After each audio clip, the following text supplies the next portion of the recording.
स्वागत है आपका दोस्तों मैगी सू चैनल में। तो मैं फिर से आपके लिए प्यारी सी लव स्टोरी लेके आई हूँ। अगर आपको लव स्टोरी अच्छा लगे तो प्लीज़ कमेंट करना। और ये लव स्टोरी का पार्ट 1 है। आई होप ये आपको पूरी लव स्टोरी पसंद आएगा, तो ज़रूर सब्सक्राइब करें मैगी शू को। तो इस कहानी में हमारी हीरोइन का नाम मिस रुआन शी होता है, जो कि अपनी शादी से बच के भाग रही होती है और उसका शादी जियांग शाओ नाम के बंदे के साथ होने वाला होता है, लेकिन वो उस शादी से बच के भाग रही होती है। एक हम पर्सन को देखते हैं जिसका नाम गु जैन होता है, और वो एक लॉकेट में फ़ोटो को देख रहा होता है।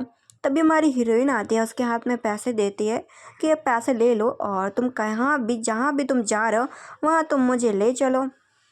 लेकिन वो बंदे लोग आ जाते हैं और बोलते हैं कि तुम लड़की यहाँ से बच के नहीं जा सकती रुआंशी। लेकिन उसे बचाने के लिए जो ये गुजन नाम का बंदा होता है उन सभी बदमाशों से फाइट करता है और भी लोग आ जाते हैं।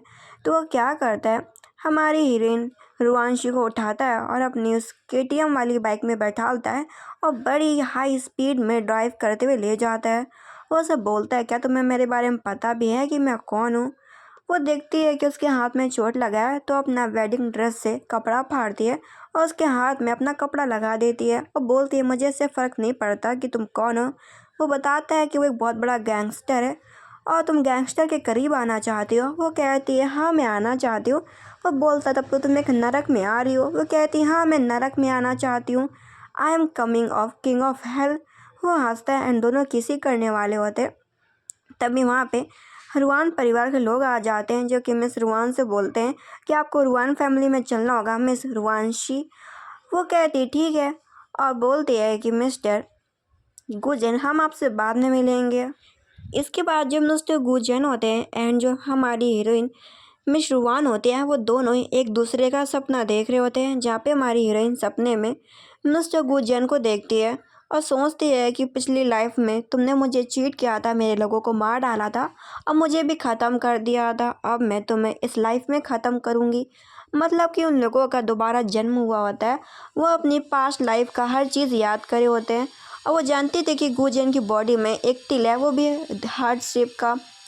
इधर हम सीन देखते गुजन को, जो कि वही सेम सपना देखता है और अपने सपने में मिस रुआंशी को देखता है वेडिंग ड्रेस में, और उसके लॉकेट में रुआंशी का ही फ़ोटो होता है और सोचता है, रुआंशी तुम्हारी वजह से मेरे बहुत सारे सोल्जर्स मारे गए थे और तुमने मुझे धोखा दिया था, अब देखो मैं भी तुम्हें कैसे ख़त्म करता हूँ। इधर रुआंशी अगले दिन अपने घर वालों के साथ ब्रेकफास्ट करती है। जो उसकी आंट होती है बोलती है कि तुम शादी वाले दिन ही भाग गए, कितना बड़ा तुमने गलत काम किया है, तुम्हें रुआन फैमिली के हिसाब से पनिशमेंट मिलनी चाहिए, और वो ऐसा बोल रही होती है। जहाँ पे हमारी हीरोइन रुआंशी बोलती है कि वो मिस्टर जियांग साहब से दोबारा बात करेगी अपनी शादी के लिए। ये सुनने के बाद उसके फादर उसे पिटाई करने के लिए रोक देते हैं और कहते हैं, ठीक है हम तुम्हें नहीं पीटेंगे, अगर तुमने रुआन शादी नहीं करी मिस्टर जियांग शाओ से तब तुम देखना। इधर जो उसकी आंट कुछ खा रही होती है, सूप में गड़बड़ होती है और वह मेड को डांट रही होती है कि सूप में तुमने क्या गड़बड़ करी है। पता चलता है कि सूप में गड़बड़ रुआन शी ने की होती है। उसे पता था कि उसकी आंट एकदम जहरीली सांप के तरीके जब भी मौका मिलेगा वो डसेगी, और वो देख रही होती है, उसे मज़ा आ रहा होता है। इधर वहाँ पे सामने से जियांग शाओ आ जाता है और बोलता है, कहाँ पे है रुआंशी, मैं उसके लिए गिफ्ट लेके आया हूँ। इधर हमारी हीरोइन भी उसको देख के स्माइल करती है और इसके बाद हम सीन देखते हैं गू जेन का, जो कि अपने लोगों के साथ बैठा होता है और एक बंदे की पिटाई कर रहा होता है। तभी वहाँ पे हमारी हीरोइन की एंट्री होती है, जो कि उसके पास आई होती है। वो बोलता है, मिस रुआंशी आप मेरे सामने और इस जगह पे क्या कर रही हैं? वो बताती है कि जब से मैंने आपको देखा है ना मिस्टर गुजन, मुझे आपसे पहली नज़र में प्यार हो गया है। वो जानबूझ के ये सब बातें बोल रही होती हैं क्योंकि वो मिस्टर गुजन से बदला लेना चाहती थी। मिस्टर गुजन भी बदला लेना चाहता था रुआंशी के साथ, तो वो भी उसके साथ वैसे ही गेम खेल रहा होता है और कहता है कि मुझे एक आदमी ने धोखा दिया है, मुझे क्या करना चाहिए उसके साथ। और बताता है, ये हमारा खानदानी चाकू है। तो उसी खंजर को लेती है और उसी बंदे को मारने जाती है। ये देख के मिस्टर गुजन भी हैरान हो जाता है। पता चलता है कि उसने उस बदमाश को नहीं मारा होता जान से। मिस्टर गुजन बोलता है कि जाओ इसे बंद कर दो, उसके हाथ पैर काट दो।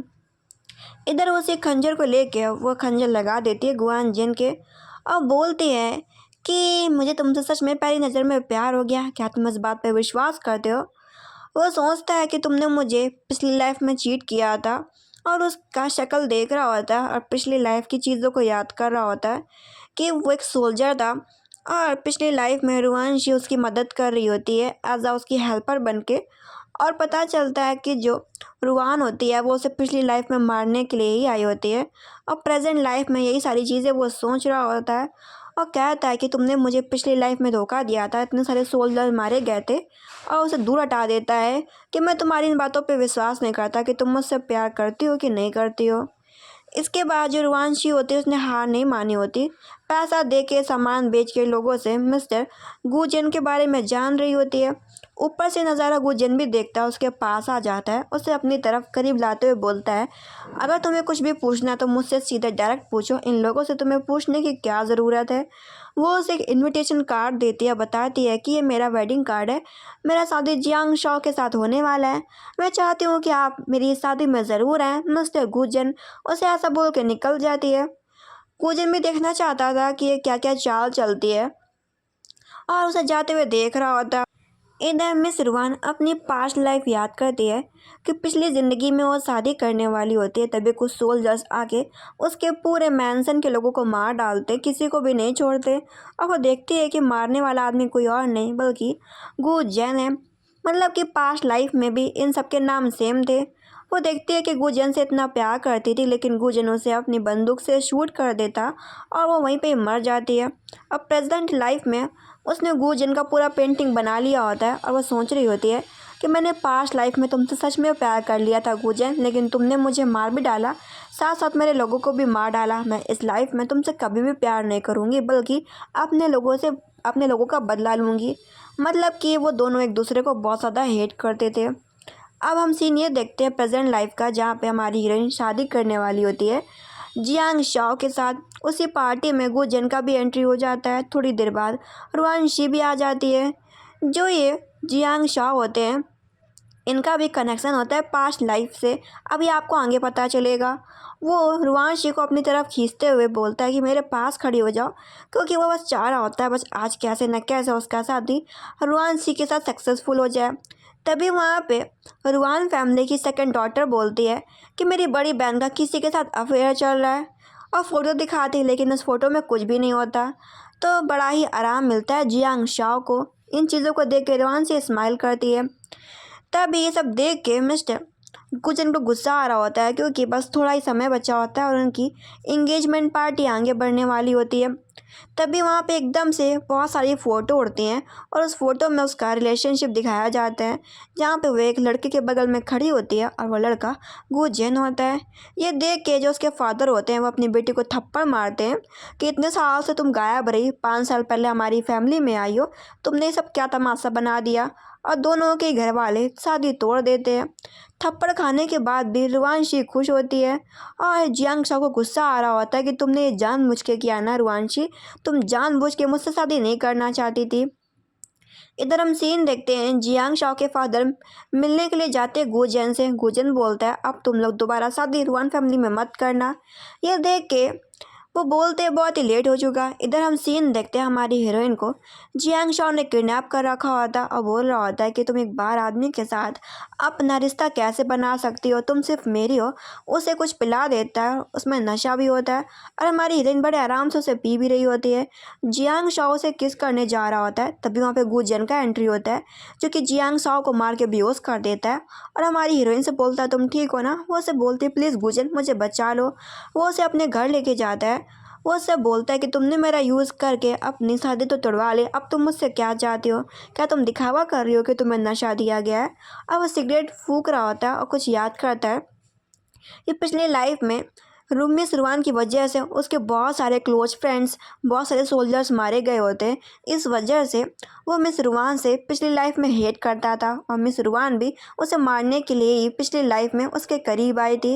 ये सब चीज़ें सोच रहा होता है और प्रेजेंट लाइफ में सोचता है कि प्रेजेंट में जो चल रहा है मैं तुमसे बदला लूँगा पास्ट लाइफ का। मिस रुआन से उठते हुए देखते उसके बगल में एक अंगूठी रखी है। गुजन बताता है ये अंगूठी उसकी माँ की थी, लेकिन उसकी माँ इस दुनिया में नहीं है, अब ये अंगूठी वो तुम्हें दे रहा है। वो बोलते हैं कि मिस्टर गुआन मुझे आपसे प्यार हो गया, जब मैंने आपको पहली नज़र में देखा था ना तब से ही मुझे प्यार हो गया था।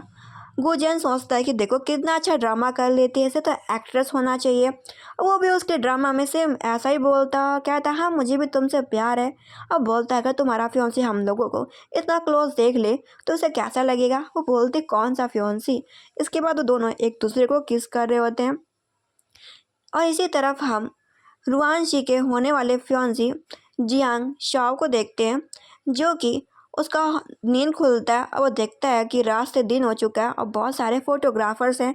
सेकंड लेडी पूछती है कि मेरी बहन रुआनशी कहाँ है। पता चलता है कि वो गायब है।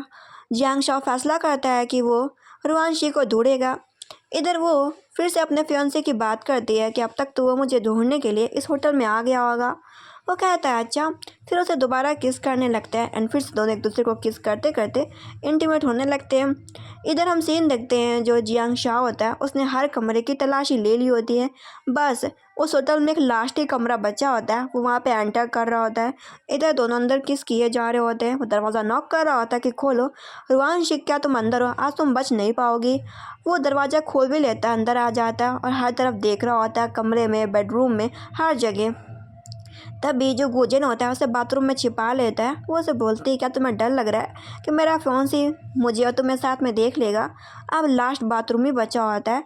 खोलने के लिए दरवाज़ा खोलने जा रहा होता है। नौकर से पता चलता है कि मिस रुआन तो रात में ही घर निकल गई थी। वो उसे ढूंढने के लिए घर में जाता है और देखता है कि मिस रुआन शी तो घर पे आई नहीं। वो समझ जाता है कि उसे बेवकूफ़ बनाया गया। तभी देखता है कि सामने से रुआन शी उसे बुला रही है। वो काफ़ी खुश भी होता है लेकिन हैरान होता है क्या ये सच में रात में घर पे थी कि हम मुझसे झूठ बोल रहे हैं। पता चलता है कि रुआनशी को घर तक छोड़ने के लिए गुजन आता है। वो उसे बोलता है कि हम लोग बहुत ही जल्दी घर पहुंच जाएंगे जियांग शाओ से पहले। वो उसके पास आती बताती है कि मैं रात में घर पे थी और बोलता है कि मुझे माफ़ कर दो, मैं थोड़ा ज़्यादा सा परेशान हो गया था, हम लोग दोबारा शादी कर लेते हैं तो ये सब परेशानी और नहीं झेलनी पड़ेगी। लेकिन वो उससे शादी करने के लिए अब तैयार नहीं होती। तभी वहाँ पे उसके फादर उसकी आंट आ जाती है, जहाँ पे सेकंड लेडी बोलती है कि कल मैंने अपने नौकर को तुम्हारे कमरे में भेजा था दूध देने के लिए। नौकर बता रहे थे कि रात भर से तुम कमरे में नहीं थी। बोलती है कि बता रुआनशी तुम रात भर में कहाँ थी, किसके साथ थी। रुआनशी अपने फादर की तरफ देखती है। फादर बोलते हैं वो घर पे ही थी। पता चलता है ये सब कैसे हुआ। जो फादर होते हैं वो उनका चक्कर किसी और औरत के साथ होता है और ये सारी बातें दूर से रुआनशी ने सुन ली होती है। उसने अपने फादर को ब्लैकमेल किया होता है कि फादर आप ही बताइए कि मैं कल रात में घर पे थी कि नहीं थी। फादर बोलते हैं मेरी बेटी घर पे थी रुआनशी। ये देख के वो बोलते चलो छोड़ो यार, लेकिन कम से कम रुआनशी को पनिशमेंट तो मिलनी चाहिए क्योंकि उसका सच में किसी और आदमी के साथ अफेयर था। ये सुनने के बाद तो जो मिस्टर जियांग शाओ होते हैं वो रुआनशी से बोलते हैं कि अगर तुम मुझसे अभी माफ़ी मांग लोगे तो तुम्हें कोड़े नहीं पड़ेंगे। लेकिन वो उसे माफ़ी मांगने को तैयार नहीं होती और बोलती है कि सेकंड मदर आप कौन होती हैं मुझे पीटने का ऑर्डर देने वाली। जो मेरी असली माँ है वही मुझे पीट सकती है। तब तक वहाँ पे उसकी मॉम आ जाती है और कहती है कि तुमने बहुत ही गलत किया। रुआन फैमिली के रूल्स के हिसाब से तुम्हारी पिटाई की जाएगी और साथ साथ तुम्हारी बहन की भी, क्योंकि तुम्हारी बहन ने भी बहुत ज़्यादा खामियां हैं। अब उन दोनों को साथ में ही पीटा जा रहा होता है। जियांग शाओ से बार बार वार्न कर रहा होता है कि माफ़ी मांग लो, लेकिन वह माफ़ी मांगने से साफ मना कर देती है। उसे कम से कम 50-60 कोड़े पड़ते हैं और सेकंड लेडी को 30 कोड़े पड़ते हैं। रुआनशी को पूरे 55 कोड़े पड़ चुके होते हैं। उसकी पूरी हालत ख़राब हो जाती है और ये सब देख देख के मिस्टर जियांग शाओ को गुस्सा भी आ रहा होता है। लेकिन जो रुआनशी होती है वो माफ़ी मांगने को तैयार नहीं होती। सेकंड लेडी को उसके कमरे में भेज दिया जाता है और जो रुआन फैमिली की फर्स्ट लेडी होती है उसे घुटनों के बल बैठने का ऑर्डर मिलता है। रुआनशी घुटनों के बल में बैठी होती है। नौकरानी आपस में बातें कर रही होती है कि जियांग शाओ का शादी तो सेकंड लेडी से होने वाला था। पता नहीं एकदम से 5 साल पहले कहाँ से ये फर्स्ट लेडी रुआनशी आ गई। फिर इसका शादी जियांग शाओ के साथ होने जा रहा था। इतना अच्छा आदमी मिलने के बाद भी दूसरों के साथ अफेयर चलाना कितनी ख़राब बात है। अब वो सारी बातें नौकरानियाँ की सुन रही होती है। तभी एक नौकरानी आती है। वो देखती है कि उसकी मैडम को बहुत ही कोड़े पड़े हैं। रुआनशी स्माइल करती है। नौकरानी समझ जाती है कि मैडम का कहने का मतलब है कि वो ठीक है। इस तरफ हम गुजन को देखते हैं जो कि चाहता था कि रुआनशी मर जाए। और इंतज़ार कर रहा होता है कि देखता है कि रुआन फैमिली में क्या चल रहा है। और वो पूजा पाठ कर रहा होता है, तभी उसके हेल्पर से पता चलता है कि आपके लिए एक लेटर आया है। उसमें एक अंगूठी भी होती है और साथ साथ एक लेटर भी होता है। वो एक लव लेटर होता है जो कि रुआंशी की तरफ से आया होता है। इधर रुआंशी की हालत और भी ख़राब हो जाती है क्योंकि बाहर बहुत ठंड हवा चल रही होती है।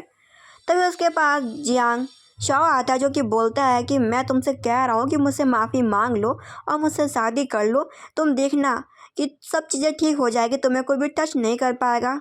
तब तक वो बेहोश होने लगती है। गुजन आ जाता है और वो उसे हॉस्पिटल लेके जा रहा होता है। उसके बाद जो डॉक्टर होते हैं बोलते हैं कि पेट में बहुत ही चोटें हैं, अगर क्रीम लगाओगे तो ठीक हो जाएगा क्योंकि चाबुक से पीटा गया है। इसके बाद गुजन उसे उठाता है और उसे पीने के लिए पानी देता है और वो बोलता है कि तुमने बहुत ही प्यारा लव लेटर लिखा था। वो तो जानता था कि लव लेटर इसने नहीं लिखा रुआंशी ने, लेकिन फिर भी उसकी तारीफ कर रहा होता है। रुआंशी भी स्माइल कर रही होती है कि हाँ उसी ने लव लेटर लिखा है। वो उसे बोलता है कि लव लेटर में तुमने आखिरी लाइन ये क्यों लिखी थी कि मैं मर जाऊंगी तो तुम अच्छे से लाइफ जियोगे गुजन, इसका क्या मतलब था। वो सोच में पड़ जाती है और कहती है क्योंकि तुमने मुझे पिछली लाइफ में मुझे मार दिया था और तुम सच में पास्ट लाइफ में अच्छी लाइफ जी ही रहे थे। और वो उसे बोलता है कि बताओ क्यों नहीं बोल रही। वो कहती है बस मैंने ऐसे लिख दिया, मुझे लगा कि शायद ये लाइन लिखने से तुम मेरी मदद करने आओगे। वो कहता है अच्छा। तभी वहाँ पे जियांग शाओ आ जाता है अपनी आंट के साथ। गुजन आता है और वो जानबूझ के अपनी बंदूक नीचे गिरा देता है। बंदूक देख के आंट भी डर जाती है। जियांग शाओ बोलता है कि मुझे रुआनशी से मिलना है, लेकिन गुजन साफ मना कर देता है। तभी अंदर से रुआनशी बोलती है कि मिस्टर जियांग मैं आपसे मिलना नहीं चाहती हूँ। ये देख के गुजन बोलता है क्या तुमने सुना नहीं कि रुआनशी ने क्या कहा कि वो तुमसे मिलना नहीं चाहती, चले जाओ यहाँ से। और पता चलता है कि जो जियांग शाओ था वो भी पिछली लाइफ में रुआनशी को लाइक करता था, लेकिन रुआनशी तो लाइक करती थी गुजन को और वो भी उसे सिर्फ मारने के लिए आई थी। जियांग शाओ को देखते हैं जो कि बैठा होता है और उसी अंगूठी को देख रहा होता है। मतलब कि उसे अपनी पास्ट लाइफ का, पिछली ज़िंदगी का सब कुछ याद होता है कि गुजन कौन था, रुआनशी कौन थी। और वो बोलता है कि रुआनशी अगर तुम मेरी नहीं हुई तो किसी और की भी नहीं होगी। इधर वो बात कर रही होती कि तुमने लव लेटर बहुत ही अच्छा लिखा था, अपनी नौकरानी को उसके बदले में पैसे दे रही होती है। और ये सारी बातें गुजन सुन लेता है कि मुझे पता था कि तुमने ये लेटर नहीं लिखा होगा। इसके बाद वो उसे बोलता है कि अब तुम्हें रुआन फैमिली में जाने की कोई भी ज़रूरत नहीं है और उसे बोलता है कि आपसे तुम इसी जगह पे रहोगी। वो काफ़ी खुश हो जाती है और वो बोलता है कि ये मेरा घर है लेकिन मेरे आसपास बहुत सारी लड़कियां। तब एकदम से एक लड़की भी आ जाती है। वो दिखावा करती है कि उसे बहुत ही बुरा लग रहा है और वो रो रही है, लेकिन मिस्टर गुजन तो जानता था कि ये मुझे लाइक नहीं करती, ये सिर्फ दिखावा कर रही है। अपने लोगों को बोल के जाता है कि उसके ऊपर नज़र रखना। जब वो आता तो देखता है कि वो गायब है। बोलता है रुआंशी कहाँ है। पता चलता है कि भाभी बोल के गई थी कि उन्हें बहुत ज़्यादा बोर लग रहा है तो बाहर चली गई। वह अपने लोगों पे बहुत ही गुस्सा करता है और बोलता है कि तुम उसे जितना अच्छा समझ रहे हो वो उतनी अच्छी है नहीं रुआंशी। और इसके बाद अपने लोगों को पीटता है और बोलता है कि उसे ढूंढो चल के।